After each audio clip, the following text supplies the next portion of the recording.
Hi everyone and welcome back to the channel.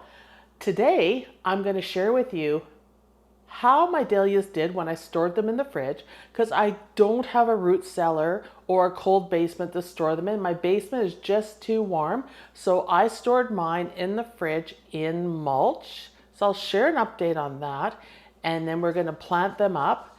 And then I also want to share with you how I hydrate dahlias that are dried out after you stored them in the winter, and how you possibly can save some of them through hydrating and they will be fine and plant them up. It all depends how dried out they are. So let's go back in time. So I planted a whole bunch of dahlias in my cottage garden. I haven't planted dahlias for a long time. Usually I put them in containers and they did quite well. And I decided I was gonna try saving these dahlias again and what method would work best with my current situation.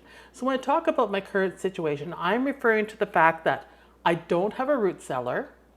I don't have a cold room, with a temperature control or anything like that. My basement is just too darn warm. And what are my other options? And what are options for people that don't have a lot of space? So I do have a fridge. I have an extra fridge in my basement.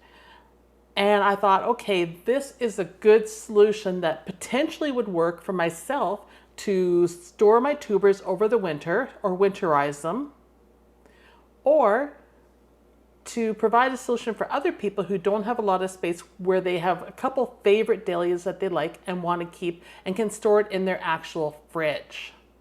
And I prepared them in containers with cedar mulch, put a bunch of holes in the containers, and figured these were a good place to store multiple dahlias nicely in the fridge. So here's where I'm showing that I use the mulch and what I use for mulch. You could use any mulch you like. You could also use peat moss as part of this process as well.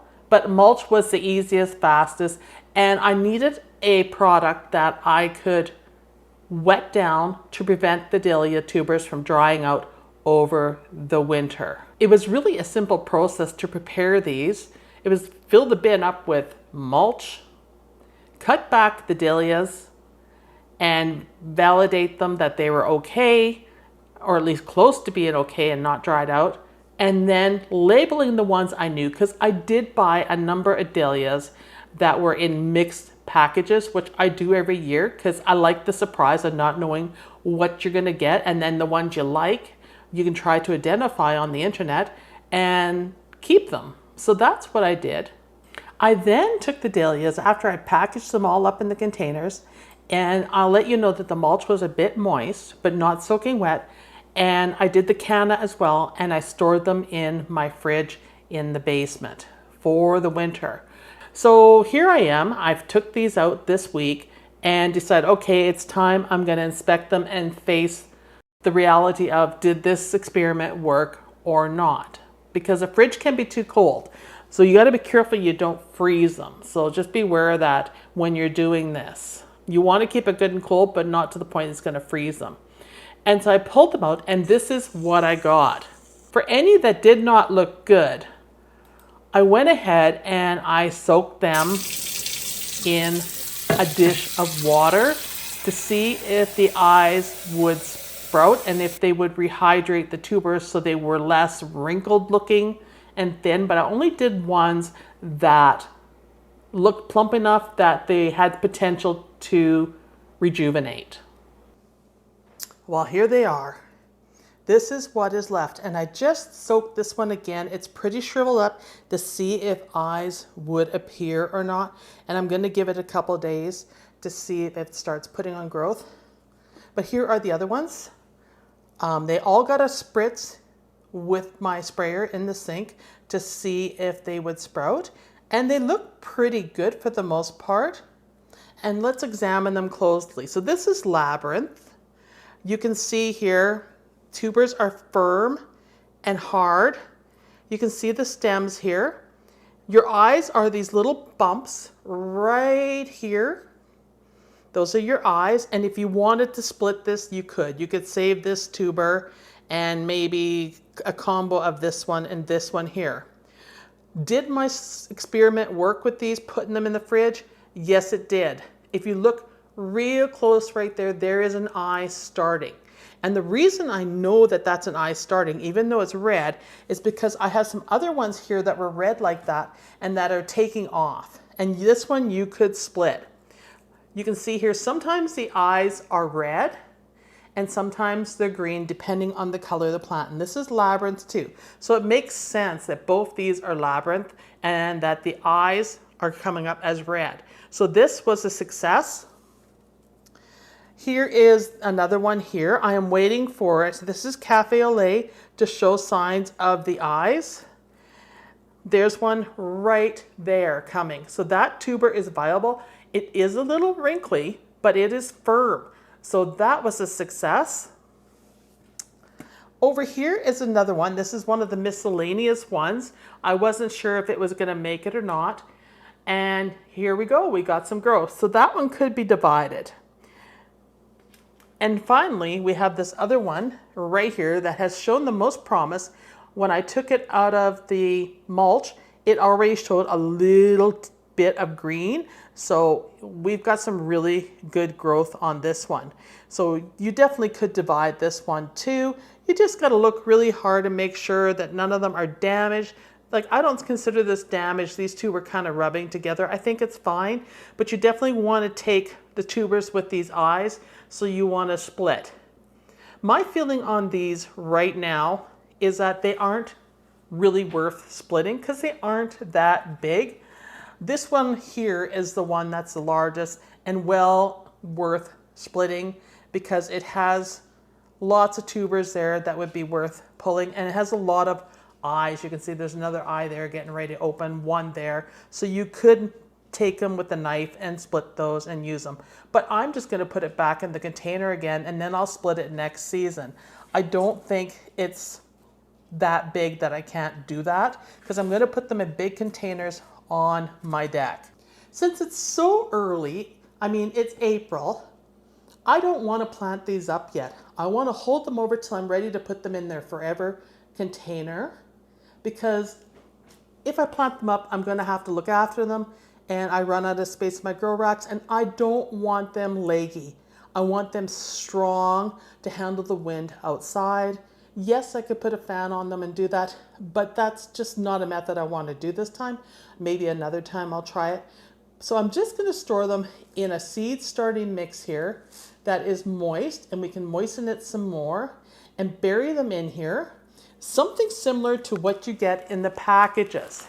So this is Cafe au lait. I bought another one because I didn't feel the one I had was maybe going to be strong enough to produce anything. So just in case, I picked up another one. And you can see here what's going on with it.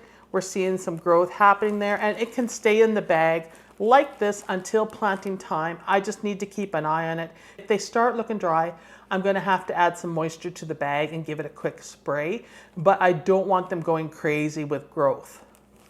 And by the way, these were from Walmart, and you get 2 for $9.97. Not bad. They had a few different colors there, so check it out. So this is what we're going to do. I'm just going to make some room in here and pull the seed starting mix, and this is Jiffy's, over to the side. And I'm just going to place these in here with the growth points pointing up, or the eyes, for those of you that like correct terminology. Here's another one. And I'm just going to fit them in, but I don't want them touching. So I might be able to fit one more in here. So maybe this one, and then I'll put the big ones in the other one. And then I'm going to cover them over. I want to know where the stem is on them because I don't want that stem taking on water. So that's something to be aware of when you look at these. So the stem is right here. So I want to make sure I position that in a way that it's not going to get soaked. And what you can do is kind of put them on an edge and then aim them kind of down, and then you can cover them over. And then we'll just put this one, which is Cafe au lait. So this is the one I was questioning, but there is that tiny little eye right there. So I'm kind of pumped about that. And we'll see how it does in comparison to the ones I just bought. And I'm just going to cover these over, and then I'm going to give them a light spray. I'm just going to cover these over, and then I'm just going to give them a light spray. See, this soil's not bad. It's fairly moist here. And just make sure I know where that center stem is. That one's a little bit lower, so it'll have less soil over there. And it's really that simple. The fridge method worked really, really well for me, considering it was the first time I tried it. I was very, very happy with the results. I'll definitely do it again. If you have a cold room, then you're in business. You're very lucky. I don't have that. I'm just too darn warm, and I have a gas fireplace that runs all winter in the basement, kicks in and kicks out. So there's no way that basement's ever going to be cool. Plus Rob's down there and he likes to be cozy. So, you know, we got those kind of things to deal with. And so I must keep the spouse happy. So we'll set up this other container as well. My canna, just so you guys know, I did it in a brown paper bag with mulch. It did not make it because I never opened that bag to provide it with any moisture. And I mean, that was intentional. I looked at the bag, I had it really sealed up nice, and I thought, you know what, I'm just gonna see what happens to this. It's one of, I can always get more cannas, and then I would do them in a container like this and store them differently, because this actually worked quite nicely, as long as you check on them a couple times a year and give them moisture. Plus I put these holes in them just so it could breathe, because if I accidentally overwatered, then the moisture could run out, which wasn't ideal for in the fridge, but I made sure I didn't overwater, but they had some breathing room, is basically what I'm trying to say. So make sure there's soil on the bottom, and we're just gonna place these in. And I'm going to try to turn this so it's not touching the other one, because this is the big guy. And I can't tell you enough how much I love Labyrinth. This is a challenge to get this in here. It is like my favorite.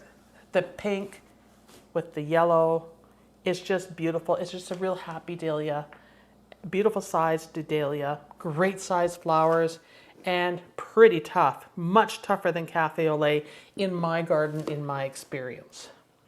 All right, so those are in, and you can see the stems are open, and this is moist enough, so I'm not going to give it any water today, but in another day or so, I will give it a spray so that it keep the moisture in here. But don't soak it wet, just a light spray on top, because it will penetrate down. Now, let's look at this other one that's shriveled up. This is tepid warm water, and I'm gonna give this one a couple more days to see if it perks up, because these are still firm. They're just really shriveled up, and I wanna make sure I get those eyes in here. So I'm just gonna let it sit in here, probably for a good 5-6 hours, and then I'm gonna pull it out, put it back on the tray and let it dry, and see in a day or two if it sprouts. If it doesn't, then it's a goner. That's all you can do. So I hope you enjoyed this video. I hope it's helpful. Don't give up on those dahlias if they're shriveled up. If they're still firm, you can probably save them by rehydrating them like this. Try to get the water covering the neck where the eyes are. So I should probably aim this a little bit more, and don't let this stem get water in it because it's hollow and it will rot the tubers. But sometimes this works and you can save these. And because this is still firm, I'm going to give it a good shot and we'll see if it comes back to life. If not, that's okay. I feel like I've had 80-90% success putting these in the refrigerator to overwinter them, and the rejuvenation has worked really well. Now I just got to keep them going until we're ready to plant. I'm looking forward to a good season of dahlias. I have a few new ones I want to add and grow my collection. And if I don't like them, or if the flowers are small, I just don't save them, and then I move on to other varieties. So thank you everyone, and I'll see you in the next video. Bye.